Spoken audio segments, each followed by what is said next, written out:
Ang name ni Carlos Lugo. Ako po ay narito para ipakilala ang aking Pan-America.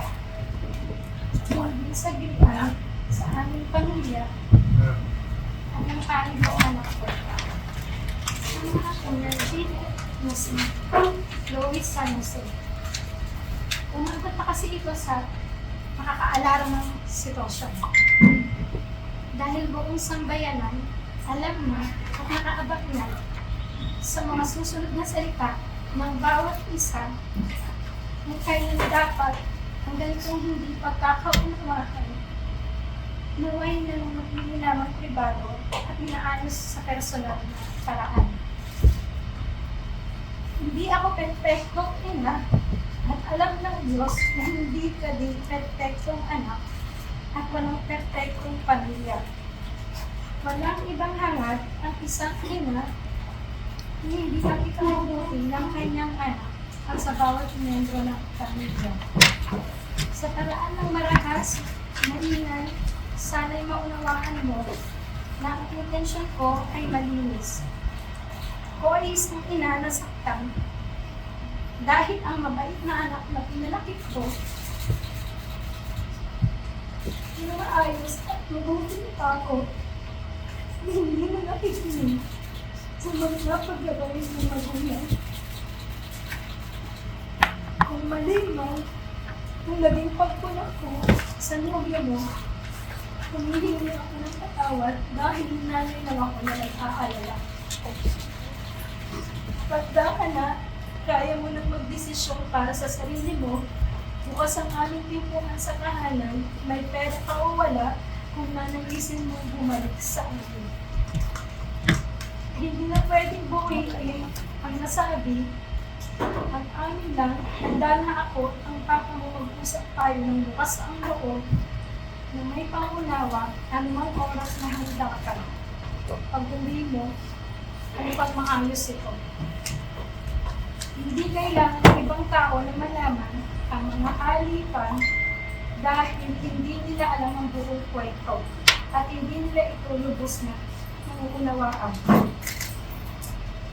Gayunpaman, humingi ako ng patawad sa iyo at sa sambayanan sa mga nasabi ko sa interview.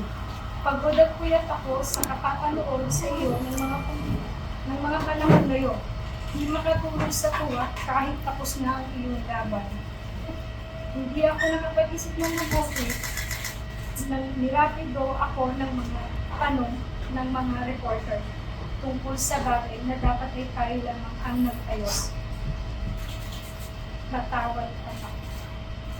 Iintindihan ko na maaaring tignan ng iba na kaya lamang ako nagsasalita ngayon ay dahil sa iyong tagumpay at kasaganaan. Ako ay nagsasalita para ilagay na sa katahimikan ng isyu. Bukas ang pintuan para pag-usapan ng personal na walang galit. Hindi na naman kung sa pagkabuo ng pamilya naway na ipanatili natin ang respeto sa isa't isa at sa dignidad ng pamilya. Kung hindi man tayo magkaayos, sana sa pagdating ng panahon, maunawaan ang aking panig, intensyon at hindi ang ingay. Ang pamilya, iisa lang yan at laging nandyan lang para sa isa't isa sa kabila ng anumang pagsubok o alitan.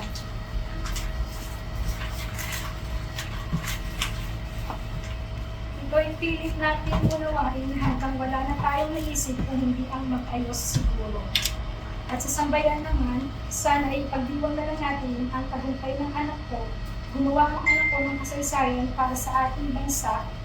Lahat tayo ay magpasalamat kay Kalay para sa karangalan. Iuuwi niya para sa bayan. Sana pagkatapos ng palalagayan na ito, itigil na ang lahat at matatahimik na ang bawat partido. Ang mga sugat ay kusa namang naghihilom sa paglipas ng panahon. Pero hindi namin humilong kami sa pribado at mapayapang pamamaraan. Aloy, congratulations.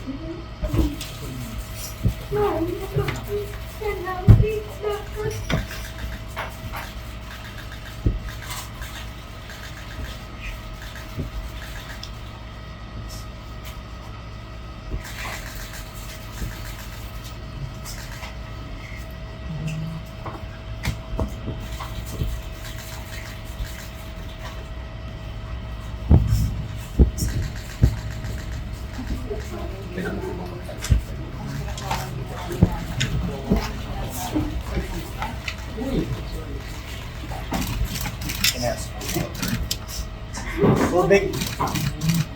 While she's composing herself, okay, Tony Raymond, with humble